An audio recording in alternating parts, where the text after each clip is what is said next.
Hey, how you guys doing today? So this will be a fun video. It's going to be called The Pines. And I don't know if you guys know about the Catskills, but up in the Catskills, there were a lot of resorts. And they were very popular in the 50s, 60s, 70s. And basically, they were very popular because um, right after World War II, a lot of the Jewish people came to the U.S. and you know what?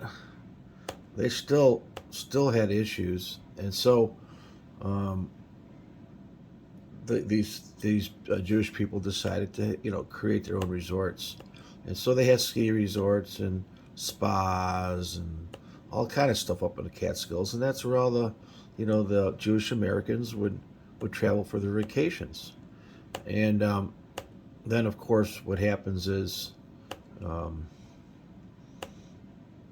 we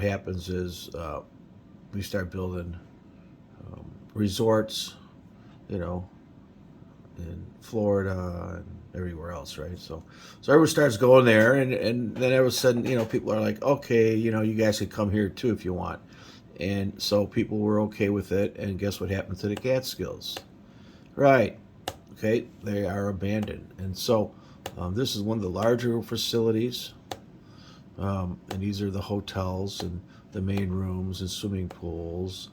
And one place in particular um, was called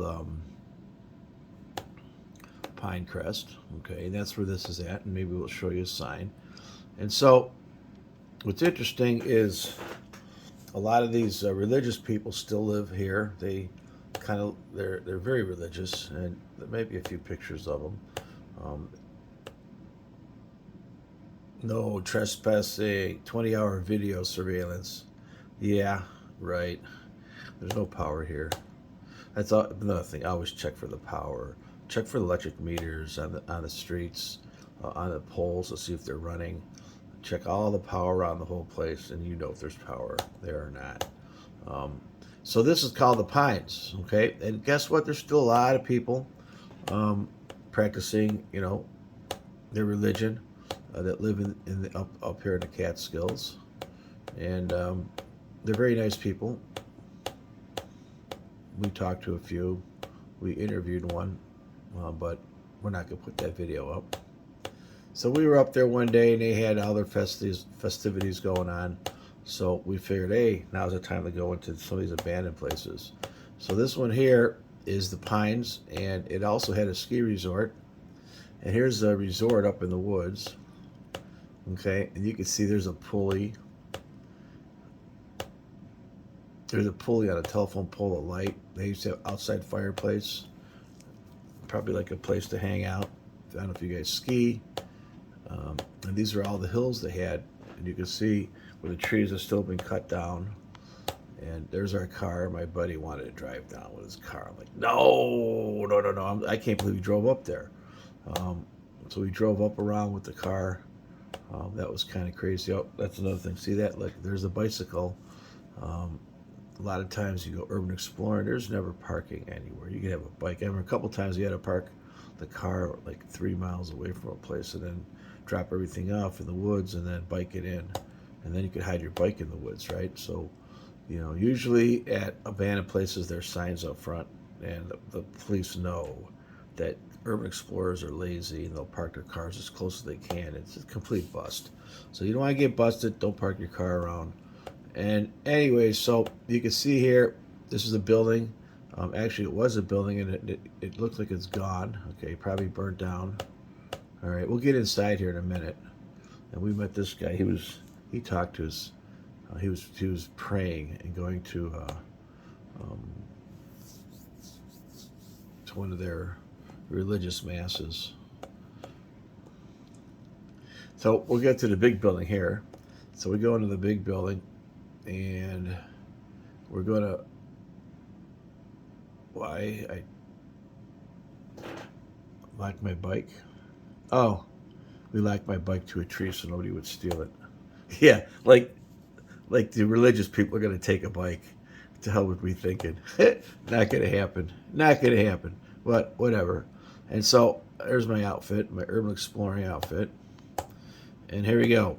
We're going inside this building, and of course we'll talk about some home inspection stuff. So this is a structural steel building, but the wood floors and roof structures were deteriorated. So once that happens, oh, let's get rid of that corner here. You're going to get leaks. Mechanical room. Remember those days? You put 55 cents into a cigarette machine and you were able to get a pack of cigarettes.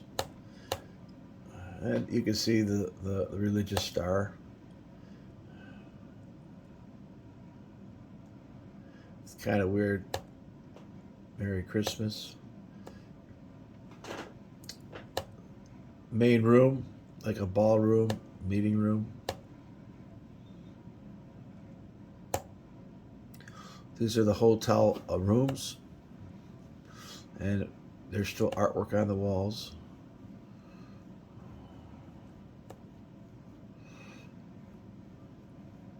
All the rooms still had television sets.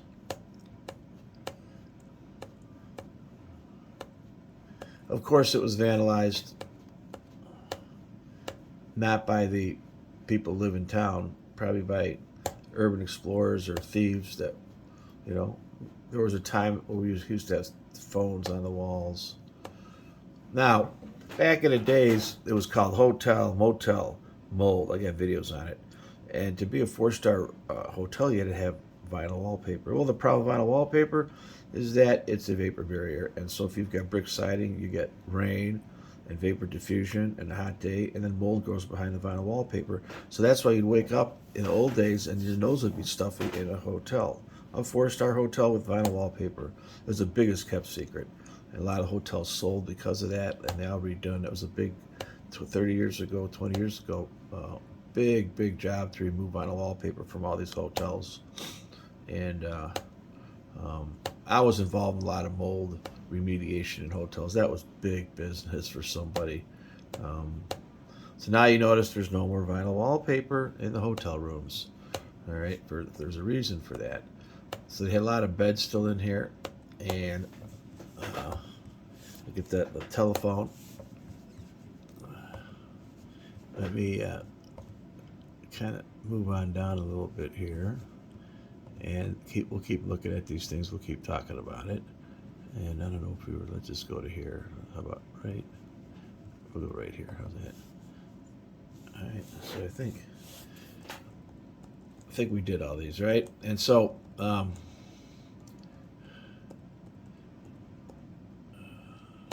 yep. So drop ceilings, that's another issue. You know, I'm telling you, these drop ceilings, even though they're cellulose, they're particulate. And if you open up a drop ceiling panel to, go up on top, you put a mask on because there's a lot of dust in that. And sure, the particles of dust, particles of cellulose are larger, but they're still not good for you.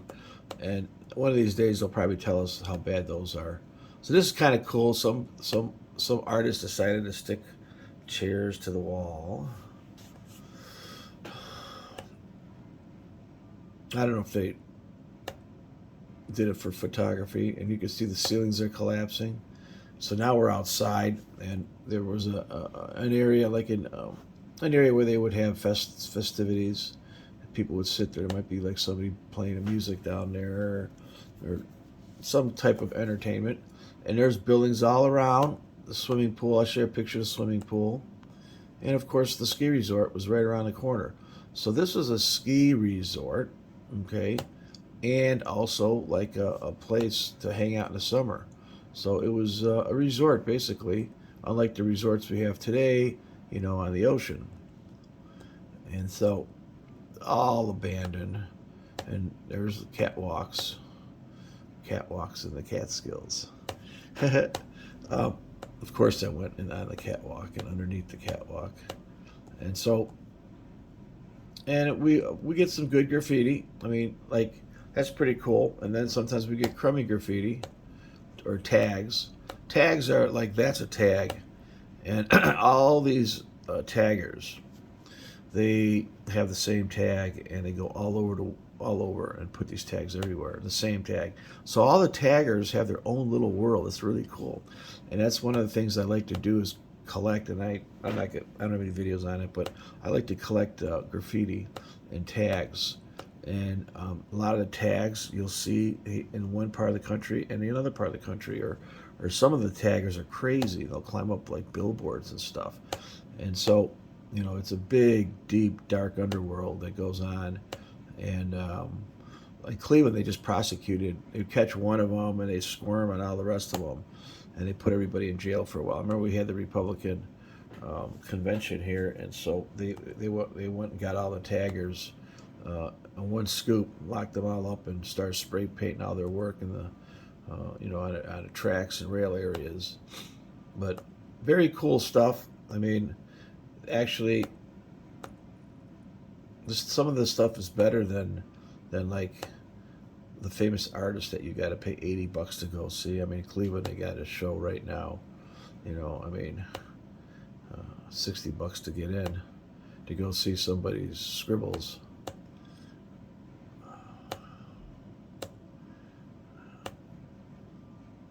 Down in the basement, look at that, pretty cool. And so they had partition walls, and those are all still up.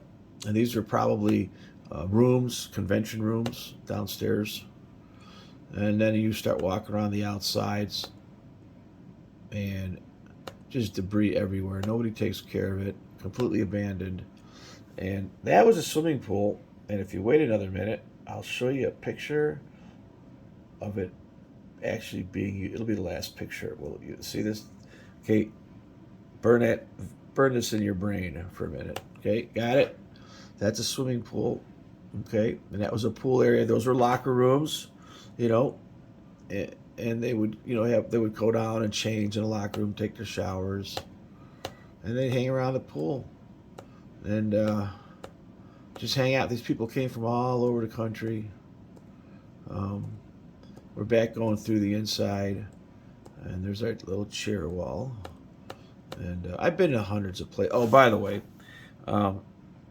if you have any house issues, house problems, questions, odors, anomalies, things people can't solve, just Google I have a service it's called Call Marko with a question. Call Marko with a question, and Marko is with a K. And I do charge small fees, $29 for the next few years, on solving your house problem. Or if you have an expert case, you want to sue a contractor because he didn't do your job right, and it's small claims court. Hey, send me some pictures. I'll do a video for you. I'll put it up, and then when you go see the judges, let them play the video. Or you want to subpoena the video, go for it. $29. It's cheaper than hiring somebody to come out and do all that. Or if you can't solve your problem, those are the ones I do. I've been doing this for 40 years, 18,000 inspections. I've written papers, and I got a book, and a lot of environmental licenses.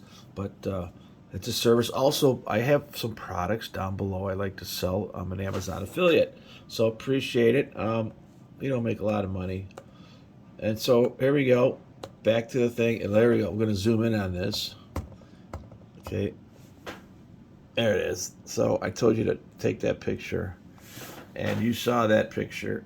This is what it used to look like. Look at all the people back here. Look at the umbrellas. Look at that. These are changing rooms. And look at these people sitting around the bridge just hanging out, taking pictures, and just having a good old time. Oh, and look, they actually have bathing suits that cover their bodies. So here we go. This was a Marko fun video. The Pines at the Catskills. And by the way, there's tons of places that have been abandoned. They're starting to tear them all down. So I don't even know if this place is up anymore. But this is how I do my urban history, and I go to the forgotten land. And we'll be doing a lot of this next year, 2022. I'll be on the road.